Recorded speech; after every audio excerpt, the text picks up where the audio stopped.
é difícil, quando a gente fala desses temas, a gente fugir do óbvio, né?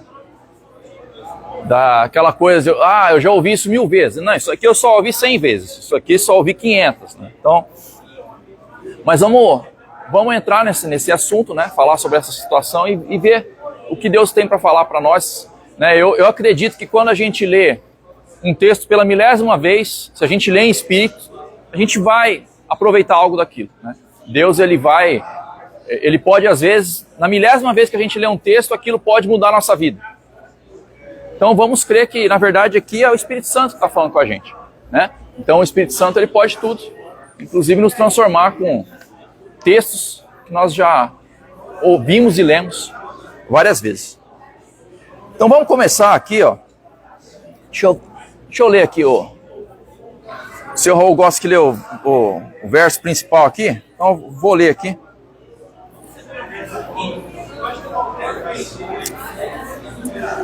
João 4,42. Alguém quer ler para nós? João 4,42?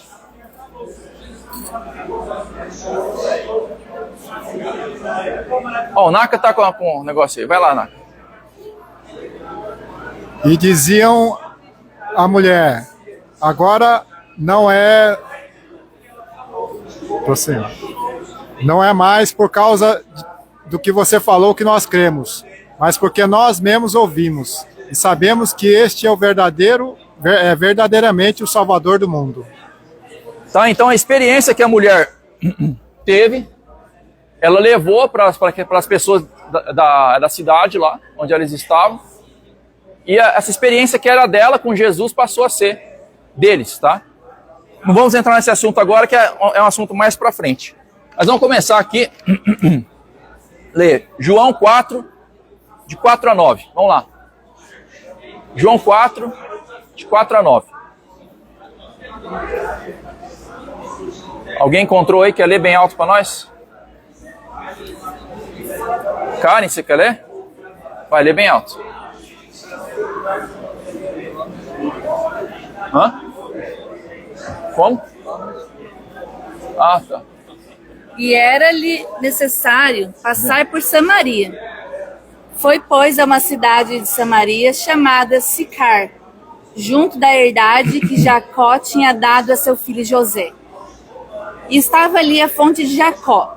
Jesus, pois, cansado do caminho, assentou-se assim junto da fonte. Era isso quase a hora sexta. Veio uma mulher de Samaria tirar água. Disse-lhe Jesus, dá-me de beber. Porque os seus discípulos tinham ido à cidade comprar comida. Disse-lhe, pois, a mulher samaritana, como sendo tu judeu, me pedes de beber a mim, que sou mulher samaritana? Porque os judeus não se comunicam com os samaritanos. Tá, então, ó, Jesus, ele pede água para uma mulher samaritana. E o que acontece? Eu vou passar mais ou menos por cima aqui a história, tá? O pano de fundo. Acho que todo mundo sabe que Salomão, né? Ele se desviou. E aí, o que acontece? Depois do reinado de Salomão, os dois reinos se dividiram. Israel já não era mais 12 tribos, passou a ficar 9 tribos e meia, com os descendentes de Davi, né? E outras 2 tribos e meia com o resto de Israel, que ficou com, então, Jeroboão. E aí, o Israel, que eram as 9 tribos e meia, eles foram muito mais infiéis do que as 2 tribos e meia, que eram os descendentes de Davi. Quando você pega a história dos reis de Israel, você vê lá, em alguns casos, fulano fez o que era mal, fulano fez o que era reto. Às vezes você acha uns lá, Ezequias, tá? Josias. Então, as 2 tribos e meia até que foi melhor. Só que as 9 tribos e meia que ficou no norte, era só rei mal. Você pode pegar tudo lá, você não vai achar um. Não acha um bom. Tudo ruim. E o que acontece? Eles foram dominados por muitos povos ao redor. Sempre eles estavam sendo dominados por alguém.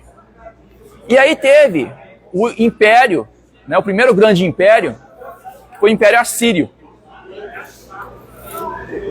E eles, em 722 a.C., eles chegaram lá, né, em Samaria, cercaram Samaria. Foi um cerco de 3 anos. E o rei Salmaneser V, então, conquistou Samaria, pegou vários dos judeus e não só levou para outro lugar, como levou para vários lugares. Então espalhou eles por vários territórios do Império Assírio e trouxe gente de outros locais. Então assim, sabe quando você embaralha a carta do Uno? Foi isso que o rei Salmaneser V fez. Pegou os povos e se embaralhou tudo. Samaria virou né? E aí eu já vi em alguns locais históricos que os povos que vieram de outros locais queriam adorar o Deus verdadeiro, mas não sabia como. Então eles adoravam de alguma forma diferente.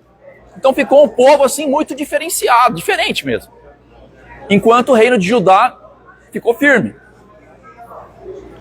Em 701 a.C., um pouco depois de conquistar Samaria, o exército assírio cercou Jerusalém dessa vez. Né? Foi o Senaqueribe, durante o reinado do rei Ezequias. E aí acho que vocês conhecem a história. Né? Deus matou 150 mil assírios só com o poder de Deus mesmo. Né? E livrou então o Império Assírio não conseguiu dominar o Reino do Sul, que é Judá. Só mais tarde, Nabucodonosor conseguiu então entrar em Jerusalém. E ele fez o quê? Ele levou o povo para Babilônia. Mas não trouxe ninguém para ficar no lugar. Ele não misturou o povo. O povo foi para lá, ficou um tempo, depois voltou. Continuou sendo o mesmo povo. Uma estratégia completamente diferente, né? Dos assírios para os babilônios. Então o povo de Judá, né, Judá, Benjamim e meia tribo de Manassés, que ficaram no Reino do Sul, eles eram, vamos dizer assim, puros, entre aspas, né? Eram só filhos de Israel mesmo. Agora os samaritanos não. Era uma mistura. E aí o que acontece? Quando o povo de Judá voltou do cativeiro da Babilônia, chegando lá, o que eles queriam fazer? Reconstruir o templo. E aí então o rei Ciro fez um decreto falando que eles podiam reconstruir o templo. Eles começaram a reconstruir, os samaritanos pediram para, não, deixa a gente ajudar. E o povo falou, não, isso aqui é o nosso Deus, vocês não podem ajudar a gente a construir o templo. E eles ficaram com raiva e começaram a boicotar a construção do templo. Mandava carta para o imperador persa, o imperador falando que eles queriam se revoltar contra o imperador, contra o império. Aí o imperador persa mandava parar a construção. Aí veio Neemias, eles começaram a reconstruir de novo, né? Nesse tempo já não era mais o templo, era a muralha de Jerusalém. E os samaritanos começaram a tentar de tudo, até tentaram matar Neemias para que eles parassem de reconstruir a muralha. Então eles tinham assim uma rixa enorme entre os judeus, né, e os samaritanos. Eles se odiavam. Né? Em 128 a.C., um dos governadores lá da Judéia destruiu um templo que os samaritanos tinham construído no Monte Gerizim. Então eles deram um troco depois. Então pensa, como que era? Eles se odiavam mesmo. Tanto que a gente sabe, né? A gente ouviu muitas vezes que os judeus não passavam por Samaria. Então aqui, Galileia, Samaria, Judéia. Eles faziam isso aqui, ó. Andava, sei lá, o dobro mas não passava por Samaria. E Jesus tinha que ir para Galileia, ele resolveu passar por Samaria. E aí, ó, ele então pede água para essa mulher samaritana. Ele para num poço ao meio-dia, né, fala que é hora sexta, né? Para quem não sabe o que é esse negócio de hora sexta, começa a contar a partir do nascer do sol. Então, hora primeira, hora segunda, hora terceira. até o pôr do sol. Faz mais sentido, inclusive. Faz sentido. Então, hora sexta é mais ou menos meio-dia. O sol nascia lá para 6 horas. Então, né? Hora sexta era meio-dia. Então, o que acontece? Aí ele pede água para a mulher. Uma mulher que estava lá no poço, pegando água numa hora que ninguém queria pegar, porque ela tinha que andar 1,5 km de onde ela morava para ir até o poço, num deserto. Pensa que maravilha. 1,5 km com um cântaro vazio, depois volta com o cântaro cheio, né? Então, assim, ninguém queria ir nesse horário. Ela foi justamente para ninguém ver, porque ela era mal vista. E aí senta Jesus, um judeu, sozinho ainda, porque os discípulos tinham ido comprar comida, então fica um homem e uma mulher sozinhos, assim, num lugar. É deserto. Já não é constrangedor? É meio constrangedor. É uma mulher ainda daquela época, né? Geralmente, assim, as mulheres eram possessão de alguém. Ou era possessão do pai, quando ainda era virgem, ou era possessão de algum marido. Então, o homem não podia chegar conversando com mulher assim, era uma coisa estranha. E Jesus foi e conversou com ela, pediu água para ela. Agora, primeira pergunta. Jesus precisava pedir água para essa mulher?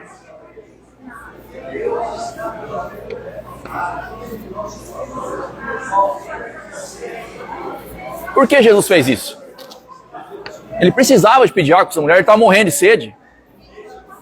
Transformar a vida dela, né? Ele tinha uma missão para transformar a vida dela. Então, como é que é? A forma de Jesus é abrir o contato com ela, entrar em contato. Jesus queria entrar em contato com ela. Então, uma das melhores formas da gente ter contato com alguém, a gente conseguir a confiança de alguém, é pedir um favor.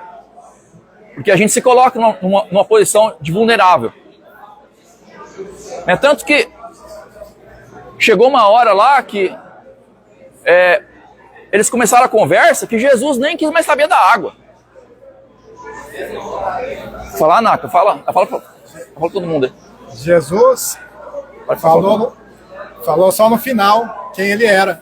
Mas Jesus poderia chegar direto e falar assim, você está perdido, eu posso salvar. Uhum. Mas Jesus não fez isso. Jesus pediu um favor a ela como forma de conquistar a confiança dela pela humildade, pelo amor mesmo. Então, Naka falando aqui que Jesus foi humilde. Ele poderia já chegar assim, ó, pessoal, ó, eu sou Messias, se arrepende agora porque eu sei que você, né, teve 5 maridos, como é que é isso? Que absurdo, né? Podia ter feito isso. Mas Jesus não fez. Ele foi pegando confiança dela, né? Pegando a confiança aos poucos. Mas assim, ele não precisava de água naquele momento. Os discípulos estavam voltando, eles podiam arranjar água, não precisava. Jesus não precisava da água daquela mulher lá, né? Então assim, o que eu acredito? Uma lição que ele queria ensinar falando com essa mulher é mostrar que ele não valoriza o que o mundo valoriza. Porque pensa, ó, essa mulher aqui, ela era tudo de ruim que alguém podia imaginar. Ela era uma samaritana, para começar. Ela era uma mulher, as mulheres não eram tidas em muita consideração naquela época. E ela era uma mulher adúltera. Ela era o pior dos piores. Então assim, hoje, o que a nossa a sociedade valoriza? Gente bonita, né? Gente rica, bonito e rico. Se você é bonito e rico, você é o cara. E não é isso que Deus valoriza. Não é isso que Deus valoriza. Então, às vezes, a sociedade faz a gente se sentir muito mal, por a gente não ser, às vezes, bonito, nem rico, pensa, né? Mas para Deus, você pode valer muito mais. Na verdade, você vale muito mais do que essas coisas. Deus, ele realmente está se importando com você, né? E não com o que você tem. Vai lá, fala todo mundo aí. Bom, pessoal, é o seguinte. Essa mulher samaritana, como toda mulher na Bíblia, ela é uma igreja. E essa igreja, ela não guarda os mandamentos de Deus e faz embates teológicos. Como vamos ler um pouco mais na frente, olha, vocês falam que tem que adorar nesse monte, nós falamos que vocês falam que tem que adorar em Jerusalém, nós falamos que temos que adorar aqui no monte. Pois muito bem, como você contou, Eric, essa história vem do tempo de Jeroboão. Jeroboão disse para o povo, olha, não subam para Jerusalém, nós vamos ter templos aqui no território samaritano, né? Então, essa mulher, ela acabou testificando tudo aquilo, né? Jesus testificou tudo que ela fez. Ela chamou pessoas e essa foi a grande colheita desse episódio, como vamos ler daqui um pouco mais na frente. Mas, enfim, Jesus está agindo não sobre uma mulher, sobre uma igreja, nessas características. O que a gente de cara vê, Deus tem povo nessas igrejas. E às vezes são melhores do que nós. Que muitas vezes, né, Eduardo? Mas assim, o Eduardo fez uma interpretação profética de uma situação que ocorreu, tá? E eu acho que isso é válido, né? Válido porque se você vê como que Deus constrói a nossa história, é algo muito fácil para Deus. Fazer uma profecia através de uma situação real, tá? Então, uma coisa que eu queria aqui falar é que assim, qual seria o natural? Qual que seria o natural de, se você quisesse pregar evangelho para aquela cidade lá? Qual era o mais natural de se pensar? Jesus entrar na cidade, falar com os líderes da cidade, para então falar que ele era o Messias e tal. Agora falar com uma mulher adúltera, parece assim, se você for pensar como um jogo, é um jogo idiota. Ou se você vai falar com uma pessoa que não tem nada a ver para pregar evangelho para aquela cidade. E aí isso me fez lembrar do tempo que a inteligência artificial estava engatinhando ainda. Sei lá, 20 anos atrás. Que eles estavam tentando fazer ainda que o computador vencesse o homem no xadrez. O homem ainda vencia o computador no xadrez. Hoje não vence, mas nem sonhando. Pode colocar o melhor campeão de xadrez, não vence, não tem como. E aí teve um campeão mundial que se chamava Garry Kasparov.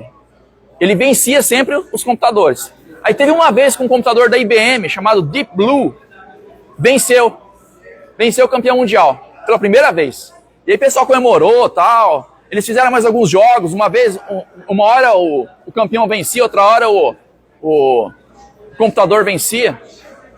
E aí eles fizeram um outro experimento. Porque esse Deep Blue, como é que ele funcionava? Eles tinham um banco de dados, assim, de todas as jogadas de vários enxadristas profissionais. Tudo que eles tinham feito. E estava tudo guardado lá, então sempre que alguém mexia uma pedra, ele sabia já o que alguém já fez. Ele usava a inteligência humana, que foi passada para o computador. Aí eles construíram um outro computador, chamado AlphaZero. Esse computador não sabia nada de xadrez. Ele aprendeu totalmente sozinho. Ele fez o computador jogar contra ele mesmo, ficar jogando. E em 4 horas ele aprendeu a jogar xadrez. E aí o tal do Garry Kasparov foi jogar com esse AlphaZero aí. As jogadas que ele fazia eram umas coisas absurdas. Tipo, sair andando com o rei no meio do tabuleiro, umas coisas que jamais o enxadrista faria. Então ele falou assim, é uma inteligência alienígena. E ele ganha de mim. Todas as vezes. Nunca assim conseguiram vencer esse computador. E o que eu estou querendo explicitar com isso? A inteligência de Deus, ela não tem nada a ver com a nossa. Às vezes você vai ver, para quem sabe jogar xadrez, às vezes você vai ver Deus andando com o rei no meio do tabuleiro, jogando a dama para lá, a rainha, né? Tipo assim, umas jogadas que ninguém faria. Mas Deus ele faz porque ele conhece coisas que nós não conhecemos. E essa jogada que ele fez com essa mulher aí é uma coisa que jamais a gente poderia imaginar. Falar para uma mulher dessa e a mulher pregar o evangelho para a cidade inteira? Como assim? Né?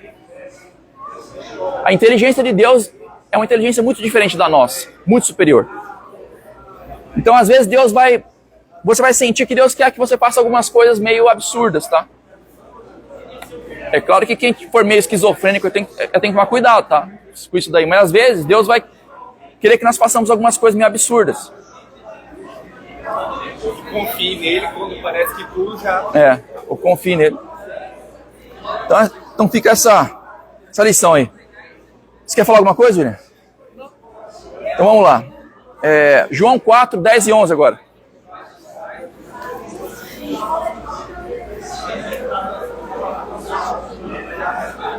João 4, 10 e 11. Alguém quer ler para nós? Alguém quer ler? Vou ler. Vai lá, Letícia.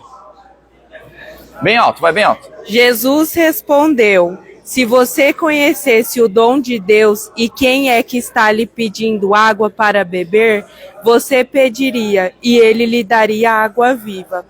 Ao que a mulher respondeu: o Senhor não tem balde e o poço é fundo. De onde vai conseguir essa água viva? Tá. Então Jesus ele chega para a mulher e ele fala, ó, se conheceras o dom de Deus e quem é que te pede, dá-me de beber, tu lhe pedirias e ele lhe daria água viva.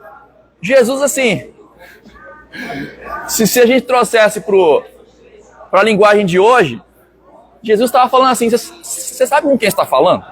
Você já ouviu essa frase? Né? Geralmente o pessoal usa para o lado ruim, né? Quando você, né, assim, às vezes está conversando com a pessoa muito informal, tal, né? Aí o pessoal olha para você e fala, sabe com quem você está falando? Por favor, baixa aí, né? Engraçado que ela começou a acreditar no que Jesus estava falando, mas no sentido material, né? Então eu quero essa água viva, porque daí eu preciso mais vir aqui pegar água. Eu quero que você me dê essa água viva. Até que Jesus continuou a conversa e falou mais coisa para elas. Aí caiu a realidade, aí caiu a ficha, né? Então assim, ó, Jesus ele queria, ele sabia que naquele momento a melhor estratégia era impactar, era mostrar quem ele era. Porque ela devia estar com essa dúvida na cabeça já. A gente não conhece o coração das pessoas. Jesus sabe o que a pessoa precisa ouvir naquele momento. É por isso que é importantíssimo a gente estar sempre ouvindo a voz do Espírito Santo, estar em comunhão com Ele. Porque às vezes uma pessoa, ela precisa ouvir X. Se você falar Y, você vai afastar essa pessoa. Existem pessoas que você tem que ir com calma, você tem que não falar muito. Existem pessoas que precisam ouvir aquilo naquele momento. Como que a gente vai saber? Ele só passou por Samaria por causa daquela mulher. Ele só foi por Samaria por causa daquela mulher. Exatamente. Então Jesus passou 3 anos e meio aqui na Terra. Tudo que ele fazia tinha um objetivo, gente. Ele não andava assim, igual aquele, como é que é aquele filme do Tom Hanks lá, o antigo, que o cara ia levando a vida assim, ó, né? Não, Jesus não, ele tinha objetivo. Tudo que ele fazia era calculado. Ele tinha o objetivo de conversar com aquela mulher lá em Samaria. E aí, olha, a mulher responde. Quer falar, William? Falar assim que vai lá. A parte difícil dessa questão de você estar com o Espírito Santo e ouvir a voz de Deus é que assim, Jesus, de vez em quando ele falava, vocês são raça de víboras. Você é do diabo. Eventualmente o Espírito Santo pode querer que a gente faça. Assim, ó, às vezes, pela força do Espírito Santo, você pode dizer algo que você humanamente vai falar assim, cara, eu vou cortar os laços com essa pessoa se eu falar isso. Mas talvez o Espírito Santo, como nos movimentos do xadrez que o Eric falou, ele tem um interesse. Então, assim, ouvir a voz do Espírito Santo muitas vezes requer muita coragem. Porque assim, às vezes a gente equivocadamente pensa, amor é só ficar tranquilinho, falar ali, passar a mão na cabeça. E a gente vê a Bíblia o tempo todo, Deus dando na cabeça do povo. Falando pesado. Às vezes ele falava mais leve, às vezes ele falava mais pesado. Então assim, eu acho que é improvável que se a gente está com o Espírito Santo, que a gente só vai passar a mão na cabeça da galera. Vai ser conhecido como cara, né, tolerante, não sei o quê. Porque o politicamente correto é isso. Não, você é feliz, então fica aí e tal. E na verdade a gente vê que nas relações humanas, hoje, as pessoas elas evitam qualquer tipo de atrito. Porque é mais fácil manter a convivência. Ter paz, né? Ninguém vai falar mal de mim. O pessoal vai falar que eu sou responsável, que eu sou adulto, que eu sou maduro. Mas no fundo a pessoa está se isentando de trabalhos que dá. Porque quando você é mais duro, mais direto com alguém, você acaba se comprometendo. Gasta mais tempo. Você vai ter que ficar investindo mais tempo com aquela pessoa. Então acho que sim, essa é uma coisa assim que às vezes a gente tem que tentar assumir, né? Se a gente quer realmente ouvir o Espírito Santo e fazer toda a vontade aí que Deus vai instigando a gente a fazer e falar, né? Não sei quem conhece um verso que está em Hebreus, que é um verso que as pessoas usam muito para estimular a gente a vir à igreja, né? Que Paulo fala, não deixai-vos de congregar, como alguns fazem. Mas aí a pessoa não leu o resto do verso. Fala o seguinte, mas antes admoestai-vos uns aos outros. O que Paulo está dizendo aqui? Que uma das grandes funções da igreja é admoestar. Então se eu enxergo que o Eduardo, o contrário, tá, Eduardo? Para não ficar. Se o Eduardo me enxerga que eu estou no caminho errado, pode ser que o Espírito Santo queira que ele chegue para mim, Eric, ó, isso aqui você tem que mudar na sua vida. Isso é importantíssimo, tá? E aí a gente vai falar assim, de repente, né? Porque a pessoa que ouve tem que estar com o Espírito Santo. Pensa assim, ó, quantos pastores não vão se perder, sei lá. Aí o cara tá aqui pregando. Ele não tem o Espírito Santo, mas você tem. Então na hora que ele fala e lê a Bíblia, o Espírito vai trabalhar com você do mesmo jeito. Então, tipo, né? Isso é uma coisa também que, às vezes, a pessoa fala com a gente, se a gente não tem o Espírito Santo, a gente vai falar, mas quem que é essa pessoa? Olha, ele tem esse defeito, esse, ele não tem moral para falar comigo, não, rapaz. Mas e o Espírito Santo que trabalha por meio dele, tem moral ou não? Quem é você perto do Espírito Santo? É. Então, assim, não interessa quem falou com você, é verdade, aproveita, pega aquilo e muda. Sim. Né? Então, isso é uma coisa que, às vezes, a gente não se atenta, porque a gente quer arrumar justificativa para invalidar qualquer coisa que alguém fala. Uhum. É difícil, o trabalho de Deus é difícil. Pessoal, quando tem Ó, eu não quero aqui dizer que gerar polêmico, mas quando pensa naquele sermão bem assim que dá vontade de dormir mesmo, sabe? Sabe aquele sermão que você fala, cara, que você dorme. Mesmo nesse sermão, a pessoa está lendo a Bíblia. Então, alguma coisa você vai aproveitar. Pode ficar tranquilo. O Espírito Santo vai usar pelo menos a Bíblia que o cara está lendo. Tá? Então, nunca você volta para casa assim, não teve nada que prestou. Tá? Vamos lá. Olha a resposta da mulher. Quando Jesus falou, né, que, se você soubesse quem te pede e tal, ela falou, Senhor, tu não tens com que tirar, e o poço é fundo, onde, pois, tem água viva? A mulher começa a falar, mas como assim, vai tirar água viva do poço? Ela começa, na verdade, Será sabe? que ela não falou assim, você não é Deus? Ela estava duvidando, né? Ela tava, na verdade, o que eu acredito? Eu acredito que ele falou um negócio que deixou ela desconcertada. É igual Nicodemos. Quando Jesus fala, importa-vos nascer de novo. Quem não nascer de novo, né? Não verá o reino dos céus. Aí Nicodemos ficou assim, eu sabia que tinha alguma coisa errada comigo. Daí ele começa a falar qualquer besteira lá. Ele fala, mas como é que eu vou entrar na barriga da minha mãe e nascer de novo? A pessoa fica desconcertada, começa a falar abobrinha. E acho que foi isso que aconteceu com a mulher. É uma mensagem que desaprova totalmente a pessoa. A pessoa tem que nascer de novo. Assim, cara, não é um detalhe do meu problema, eu estou totalmente errado. Né? Você tem que nascer de novo. Exatamente. Esse ponto aí que vocês tocaram. Vai, Vou levantar fala aqui. aí. Fala. O ponto que você tocou aqui é o seguinte. Nicodemos, quando Jesus falou importa nascer de novo, ele estava entendendo no sentido literal, que ele precisava voltar no ventre da mãe e nascer de novo. Mas Cristo estava falando no sentido espiritual, que ele precisava nascer. A mulher a mesma coisa, né? Quando Jesus falou, se você conhecer que tá, eu vou te dar água da vida, água viva.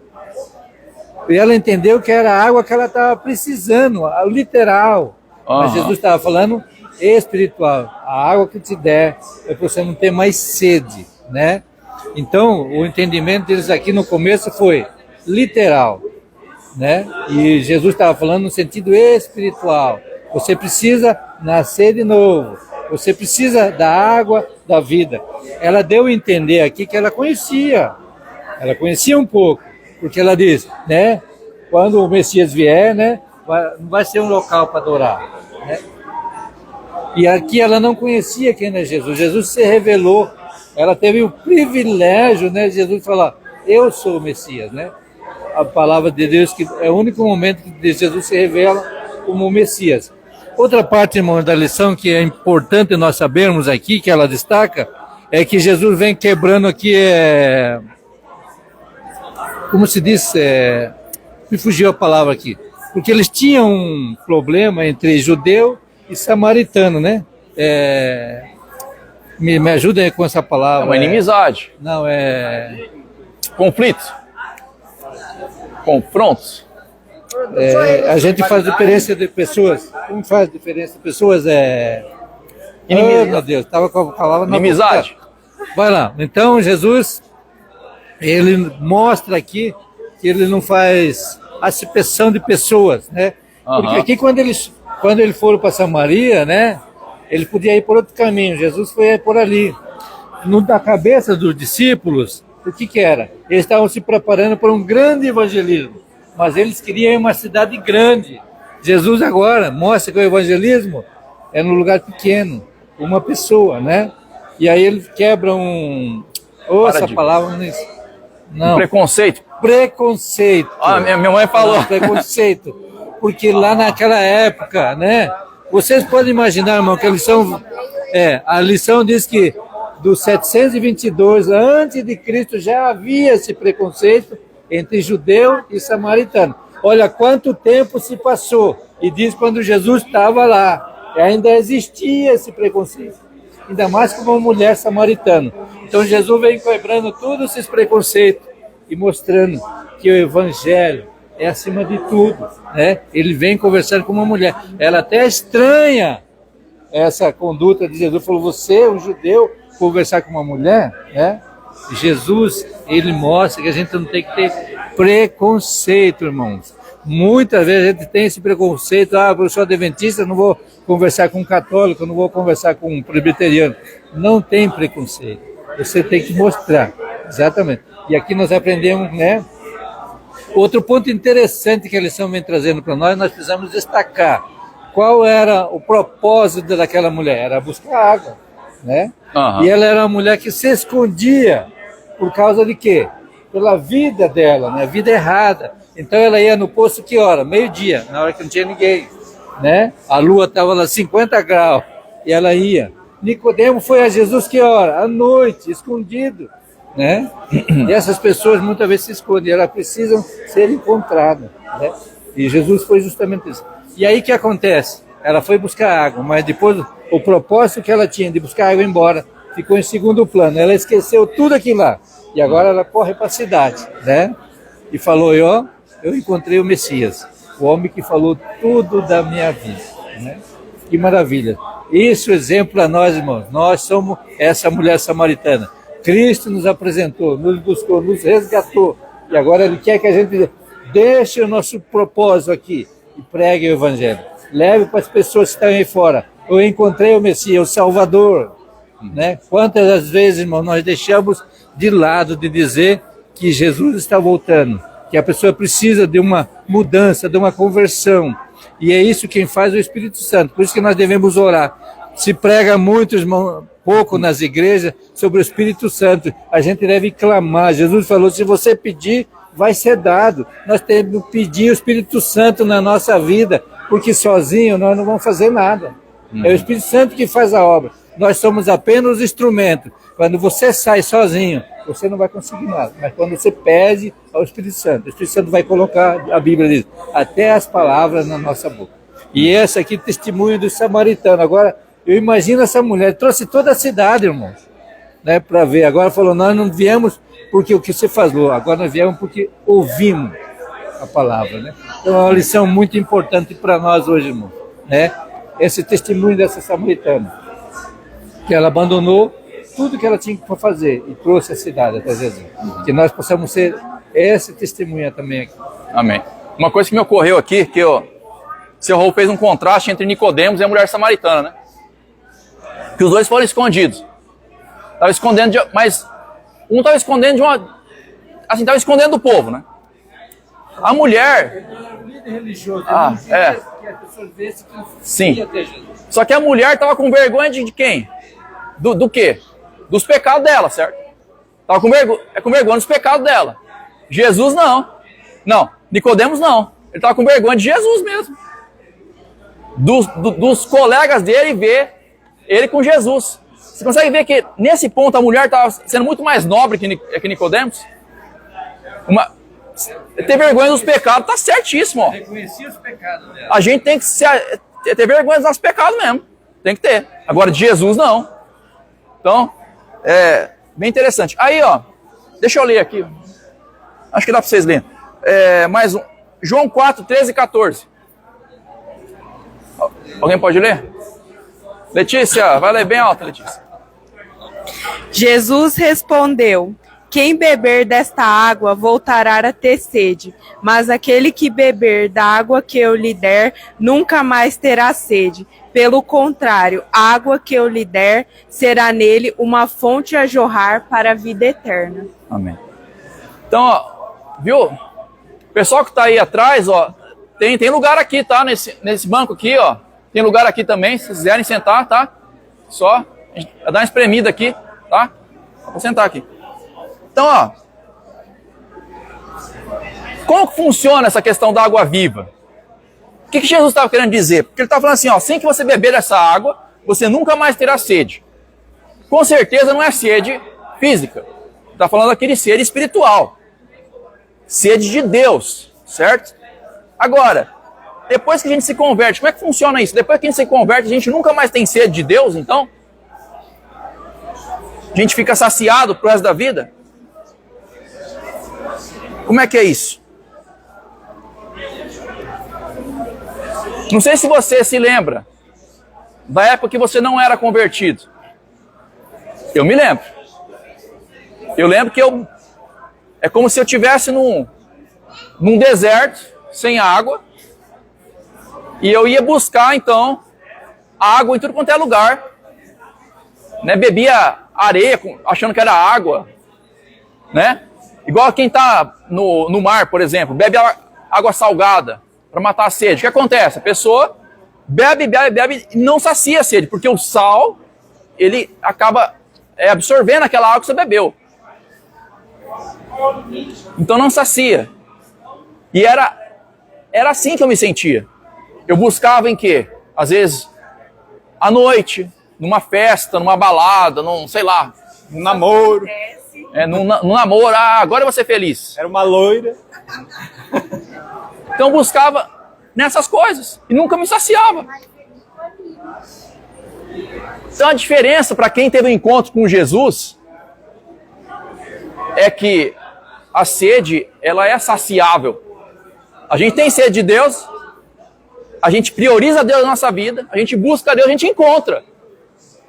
Quando a gente está no mundo, a gente busca o quê? A gente busca, sei lá, tem gente que assiste filme, série, tipo assim, pega várias noites só assistindo a série, achando que vai fazer a pessoa feliz. Não faz. Tem gente que acha que se arranjar o príncipe encantado, ou a princesa encantada, vai ser feliz. Não vai. Pasmem, não vai. Hã? Pasmem vocês, mas não vai, né? Não vai. Na verdade, vai ser dois infelizes juntos, né? E depois separado, logo em seguida. Vai, né? Mas assim, essa questão da água viva e de nascer de novo tem a ver com identidade e propósito. A questão é que a gente, em Deus, descobre finalmente quem a gente é. E para que a gente veio ao mundo, para que a gente existe. Isso pacifica a vida. No fundo, a gente não sabe quem a gente é. A gente imagina que a gente deveria ser igual, sei lá, alguém que a gente viu num filme, ou quem a gente acha que nosso pai é, ou alguém que a gente admire. E a gente fica buscando aquilo, só que como a gente não se sente bem, a gente fala, ainda não alcancei. E aí você fica procurando e vendo o que o povo faz. O povo faz isso aqui e parece que o povo é feliz, então eu vou fazer. E aí você, não deu certo. Será que eu tenho que fazer mais? Tem que fazer, sei lá, e aí você nunca chega, quer dizer, a água nunca ela te supre. Então quando você em Deus, de fato, descobre quem você é quando essa busca termina. E aí você passa a viver quem você realmente foi criado para ser. E a vida, ela flui de uma maneira abundante. Porque Deus vem trazer vida em abundância. E aí você encontra o sentido final de tudo. Né? Olha, eu vou falar, ontem eu vi o Danilo Gentili falando um negócio. Ele falou assim, a gente tem que entender que a gente não é nada e que Deus é tudo. Então, ainda que você esteja num período de muita fartura ou de escassez, tudo é a mesma coisa. Ele falou. E é isso. Cara, eu achei impressionante. Com pessoas que às vezes a gente não espera que fale algo sábio. Ele falou, cara, é um resumo, uma linguagem popular para falar o que é realmente você se encontrar. Independentemente da sua situação material, circunstancial, se você entende que Deus é tudo e você não é nada, tudo é a mesma coisa. Óbvio que você vai lutar para ter viabilizações, né? Eu falei aquela hora que a mulher começou a acreditar em Jesus quando ele ofereceu a água viva. Porque a água viva, peraí, eu não vou mais ter sede, é bom. Mas aí Jesus falou para ela, quando ela pediu aquela água, Jesus falou, vai chamar o seu marido. Aí começou a cair a ficha dela. Marido? Mas não tem marido. Tem sim. Você já teve 5, né? Era o 6º aquele lá. Aí ela descobriu quem é Jesus, que ele sabia tudo, conhecia a vida dela sem... De que jeito? Aí ela viu que ele era o Messias, era o Rei, era o Deus verdadeiro, né? E Jesus passou por lá, igual eu falei, conforme ele... Já com intenção de achar aquela mulher, de falar com aquela mulher. Eu lembrei de outra história, que quando Felipe foi chamar Natanael... sim. O senhor me viu? Eu te vi embaixo da figueira, orando. Daí ele acreditou na hora, né? Acreditou na hora. Jesus viu. Jesus vê, Jesus sabe tudo, tá? É isso que a gente tem que saber. Jesus sabe tudo sobre mim, sobre o que eu faço, sobre o que eu penso. Então, vamos entrar nesse verso aqui agora? Agora eu vou ler para vocês, porque tá faltando um pouquinho de tempo, tá? Disse-lhe Jesus, João 4, 16 a 18, tá? João 4, 16 a 18. Disse-lhe Jesus, vai, chama teu marido e vem cá. Ao que lhe respondeu a mulher, não tenho marido. Replicou-lhe Jesus. Bem disseste, não tenho marido, porque 5 maridos já tiveste. E esse que agora tens não é teu marido. Isso disseste com verdade. Assim, tá conversando com a mulher lá, pregando evangelho para ela, falando de... Tem que falar dos pecados da mulher? Você não acha que Jesus está sendo um fariseu aqui? É claro que não tá, gente? Mas eu quero jogar isso para vocês. Vai falar dos pecados da mulher? A mulher tá aceitando, você vai jogar na cara da mulher os pecados dela? E a mulher não ocultou. Porque quando Jesus falou, vai lá e traz seu marido, ela podia ter trazido o marido. E estava tudo resolvido, né? Mas ela falou, não tenho marido. Então ela reconheceu, né, que a vida dela não era muito boa. Porque na hora que Jesus falou, vai lá atrás do seu marido, ela podia ter trazido, né? Mas ela falou, trazido aquele lá, meio fingido, então, né? Exatamente. Ela podia ter ocultado o pecado dela. Mas ela falou, não tenho mais. E quando ela falou, não tenho, não é que Jesus foi um fariseu. Jesus falou, por quê? Né? Ó, o marido que você tem não é seu. E você já teve 5. Abriu. Isso aí foi importante. Quando ele falou a verdade, ela entendeu que ele não era um homem simples. Era uma pessoa, era um profeta, era alguém que sabia. E isso foi que ela testemunhou para a cidade. Vamos lá, tem um homem que me falou tudo a meu respeito. Então foi importante Jesus ter falado para ela, ó, esse que você tem não é seu marido, você já teve 5. Um ponto interessante da lição. E acho que uma coisa importante é que quando alguém fala nossos pecados, geralmente a gente no mundo vê as pessoas querendo humilhar a gente, né? E acho que Jesus, quando falou, ela entendeu que ele estava querendo ajudar, né? Resolver. Né? Primeira coisa, Jesus não saiu falando para todo mundo, a mulher lá tem 5 maridos, não sei o que. Não, ele falou para ela. Quando você quer falar para alguém, com alguém sobre os pecados da pessoa, você vai falar com a pessoa. E tem um jeito de falar também. Mas muitas vezes nós vamos ter que fazer isso. Vamos ter que fazer isso. Nós somos chamados para isso, para admoestar os nossos irmãos. Tá? Então, primeiro, para alguém se converter, não basta ela ir para a igreja e louvar. Não basta. Ela tem que reconhecer os seus pecados. A conversão é assim, você reconhece seus pecados, você confessa seus pecados, você se arrepende dos seus pecados e você passa a andar com Jesus. Sem você reconhecer os seus pecados, não existe conversão. Viram Alcoólicos Anônimos, né? Apesar que no Alcoólicos Anônimos eles falam dos erros dele também, né? Tanto que ela foi e chamou o povo da cidade. Sim. E quando o povo chegou e ouviu, aí foi o verso áureo, né? O que eles expressaram. O que eles expressaram? Eles diziam a mulher, os homens diziam a mulher, né? Agora não é mais por causa do que você falou que nós cremos, mas porque nós mesmos ouvimos e sabemos que esse é verdadeiramente o Salvador do mundo. Aí caiu a ficha dela e de todo mundo, né? A experiência dela passou a ser uma experiência deles, né? Olá, Evelyn, pode falar. Outra coisa, é verdade.